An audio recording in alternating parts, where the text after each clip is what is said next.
and welcome to Spotlight with Sandhya. A favorite four-letter word that begins with F is food. And now, more than ever before, people are increasingly turning to food for comfort. The focus is also on eating healthy. And apart from brushing up their culinary skills, people are also interested in growing their own food at home. On today's show, our guest will tell us why microgreens are regarded as a miracle food and how we can grow them on our own terraces or our home gardens. So let's welcome Vikram Udaygiri of Earthistic, an agro firm. Hi Vikram and welcome to the show. Hi Sandhya, and thanks for having me over. Great. So let's start off with asking the question that been, piquing my interest. What are microgreens? I mean, to me, they look like pygmy herbs, the same plant that typically would grow very big. It seems to me as if they've used a technique to stunt their growth or dwarf their growth.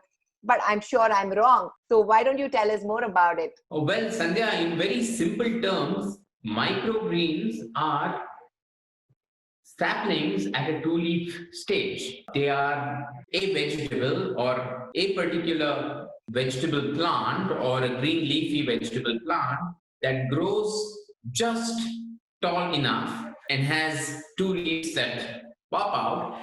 And this is considered extremely nutritious. Okay, so is there a technique to actually make sure that they grow only to that particular height? Is there, or naturally their height is only that tall? What is it? Well, look, at the end of the day, we are saying that microgreens are nothing but saplings of a particular plant. For example, if we take coriander, you're saying a normal coriander green leafy plant would grow to about 8 to 12 inches and grow very, very bushy. But what we are trying to do here is just make sure the coriander sprouts out of the seed, grows a little bit into a two-leaf stage baby plant, and that has nutrition packed in it. That's what has superfood powers, as they say. Okay, so usually I've seen it, on the menus of fancy restaurants or these new age healthy food restaurants, which typically translates into making it more expensive. You see it also in stores which are rather upmarket. So is there a reason why they're expensive? Well, Sandhya, there are two parts of the whole thing. One is how they're grown, the kind of investment on time that is put into growing them, the amount of, they are delicate plants at the end of the day. And obviously, at some level, we need to mitigate the usage of any form of pesticides, chemicals, and so on and so forth. So that's one of the reasons why they are perceived to be expensive. But truth be told, at Earthistic, the microgreens that we have, the mandate that we had when we started the brand, when we started the product, was for it not to be an aspirational product, but at some level to become a commodity. In fact, that was my motivation to start Earthistic and its microgreens.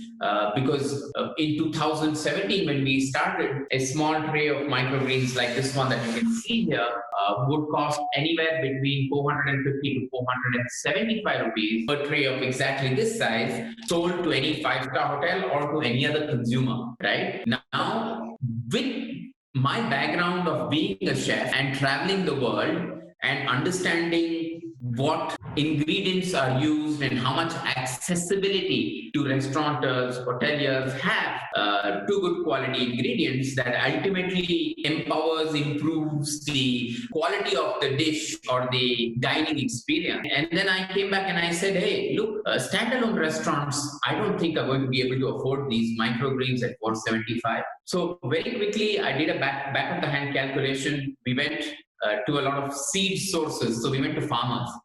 We actually went to peat manufacturers, people who were actually composting them, bringing them out, steam sterilizing them. So we went to the source. And at some level, we found that, there were a lot of middlemen in the whole equation of, seed suppliers and so on and so forth. So we went to the farmers trade. We said, hey, what are you selling these seeds at?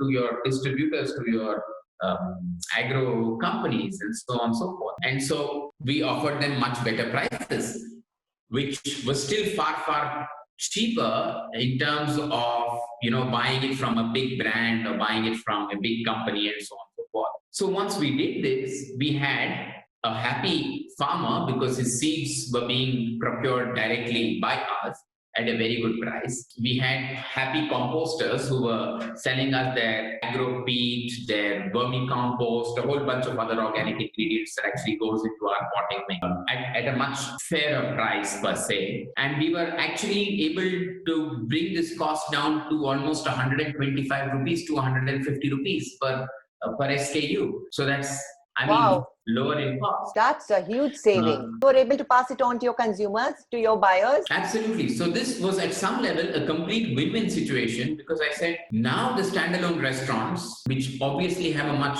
lower APC, average price per cover, could afford good quality microgreens. We knocked it off from being aspirational to trying to commoditize it, bringing it to the bottom of the pyramid. And I think that's something that, has been our vision in order to bring these ingredients to the ground, to reality, allow people to experience, use them, afford them, and at the same time protect the interests of the farmers, of the people who are producing these seeds, of the people who are producing each and every one of these byproducts that put the whole package together for us. Oh, that's really interesting, Vikram. So tell me, because of your background as a chef, you're able to add more value to the business that you have started, right? Earthistic. So tell me, typically, what are the kind of dishes that we normally make at home that we could use this microgreens in? Is it only in salads or can we use it in other dishes? Would you be able to tell me something about it? Sure, most definitely. So, this is where perception was always that, microgreens are used for garnish, microgreens are used as tossed in salads and so on and so forth for two reasons. For garnish, yes, because it makes the plate look lovely. Everyone becomes a gourmand and a gourmet chef, a connoisseur for those who are seeing these kind of plates coming with lovely garnish. Number two, it can be used as salads because, it's easy to toss up. Microgreens are fresh. But to really deconstruct this whole myth of microgreens just being used for all of this, I can tell you what we use it for. So I consult a whole bunch of hotels and restaurants, in terms of developing recipes, in terms of developing products for them, and so on and so forth. And for example, the roselle, or in local colloquial language, gongura soppu, which is a nice acidic kind of soppu, which is used in chutneys and in a lot of the. It's delicious. I love gongura pickle. Yeah. Absolutely. So gongura soppu, for example, we grow into microgreens and then use this as a base for gongura chicken or gongura paneer, right? Interesting. During lockdown, we had a surplus stock of pea shoots, and this is how the pea shoots look. So all we did was harvested them. Then I made a little recipe out, shared it with our consumers, our customers, and it was basically a potatoes and pea faguto palya. Tempered potatoes with pea shoots. So all we did here was to substitute the regular pea with the potato in the stir fry with pea shoots. And nutrition wise, the jury is out there to decide, what nutritional values microgreens gave and so on and so forth. But, just flavor wise, it was extremely localized to have with nice hot chapatis or just steaming hot rice and ghee, Sounds mouth-watering.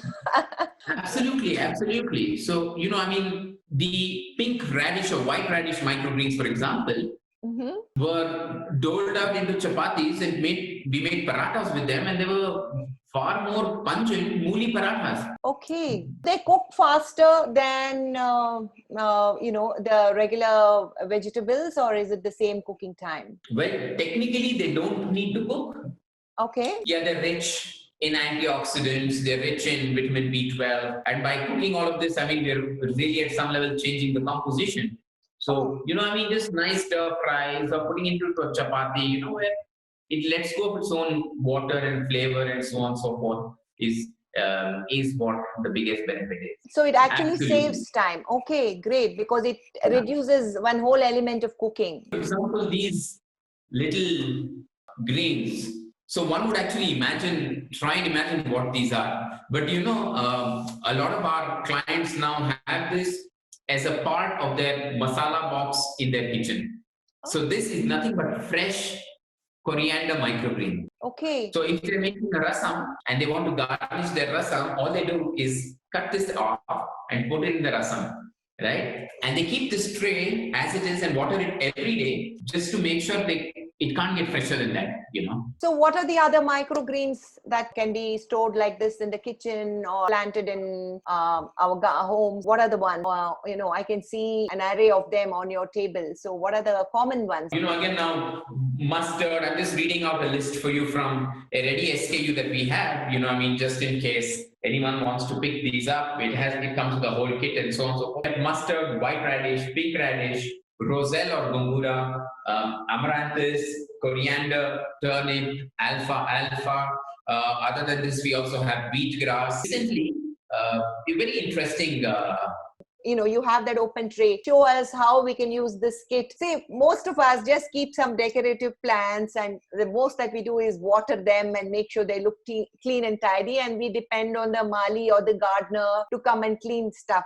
That's the maximum amount of gardening that we do. So if we were to, focus on something like this, develop a closer bond with the food that we are growing ourselves, and we want to feed ourselves and our family, get us started on how it would work. Let's start it this way. I order a box from you. It comes to my house. I open it. What do I do next? Sure. But interestingly, let me just give you a little story of how this box came into perspective, how we thought about this box. Because earlier we would sell all our microgreens completely live like this. Okay. It would reach customers' homes harvested and so on and so forth. And then suddenly we had to deal with this whole lockdown issue. So now we had a whole bunch of customers calling us and saying, hey, can you send us the microgreens? But they're so delicate, I have to use them raw as salads.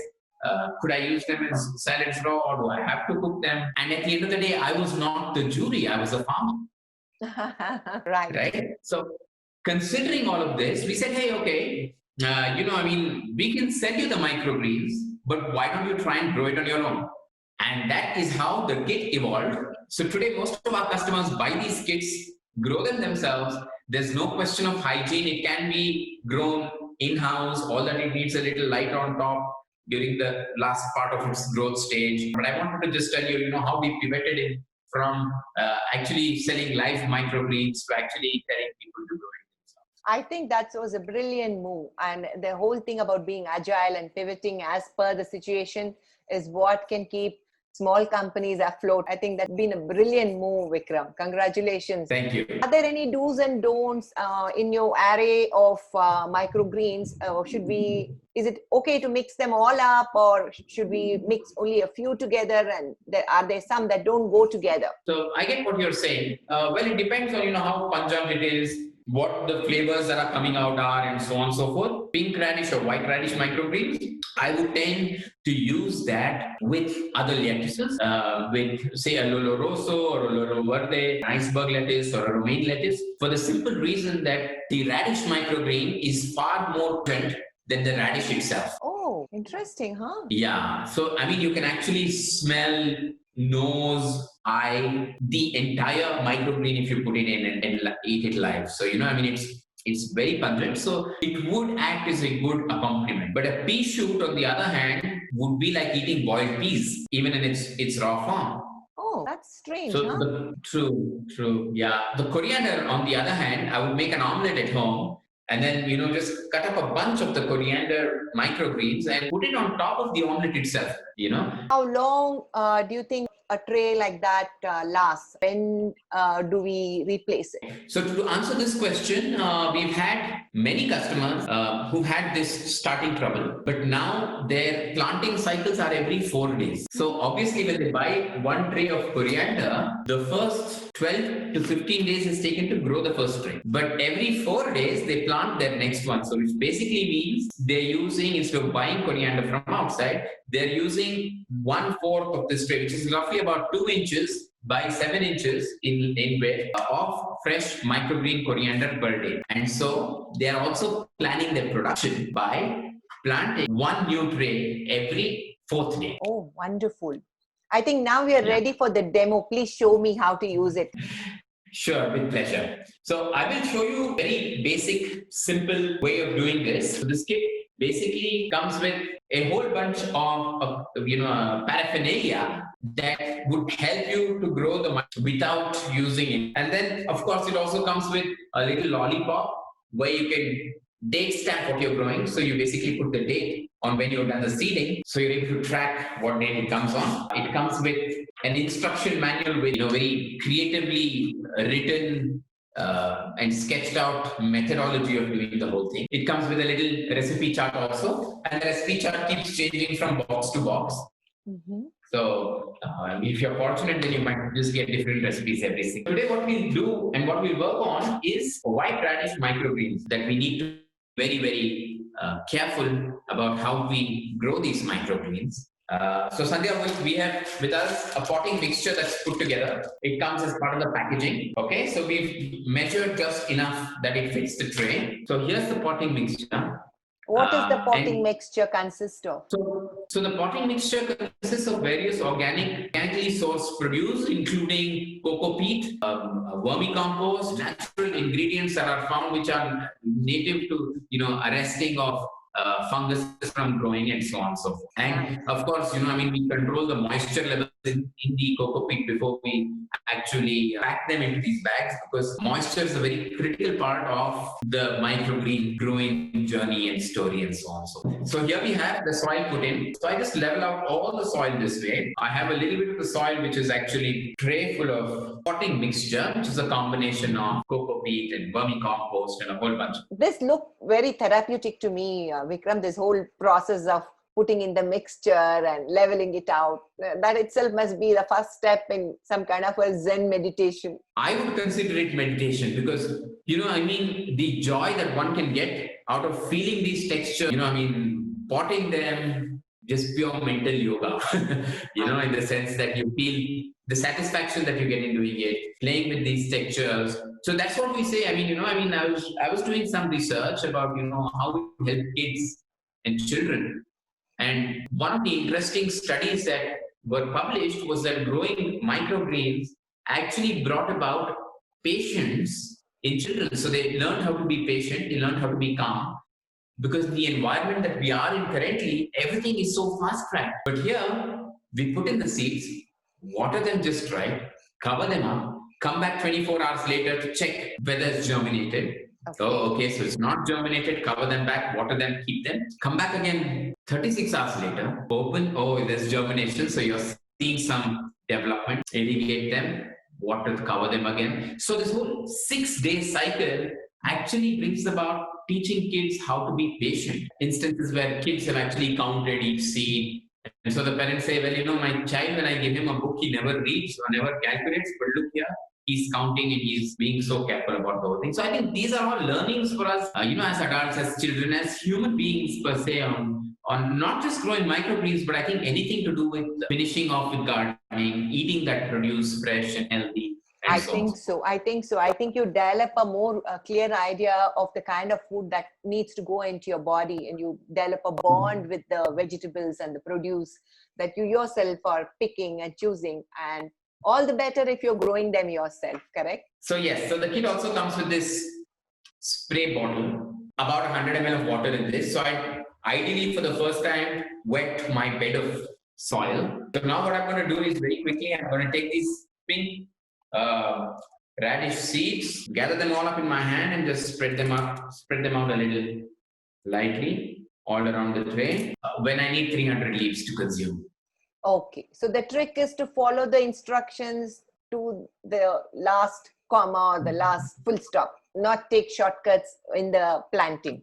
Absolutely. And what's most important for all of us, another lesson in life is there is no right or wrong.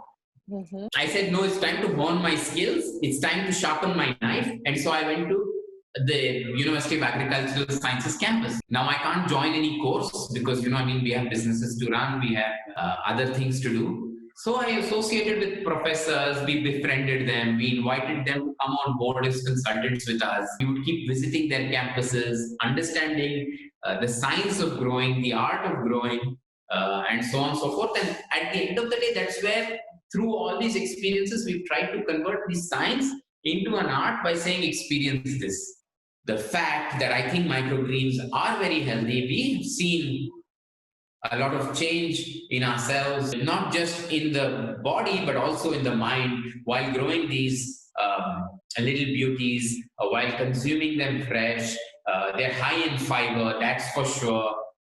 Extremely fresh, can't get better. We don't wash them because we are spraying them with water every single day from the top. So there's any form of residue is anyway settling down, and then we are cutting it through. So we are not washing these. Satisfaction of growing it at home, growing it yourself, consuming it itself is therapeutic. My advice would be, of course, read all of that, but enjoy the experience of growing and eating microgreens at home. That sounds really nice. And that's something that I think a lot of us would want to try out now. One is always looking for something interesting to learn and something to do constructively as we are still working our way through the challenge that the pandemic has brought us.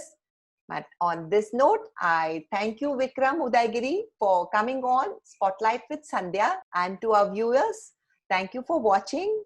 I'll be back soon. But meanwhile, please go to the Raintree Media channel on YouTube, hit like, leave a nice comment if you like the show, and do share with your friends. Bye-bye for now.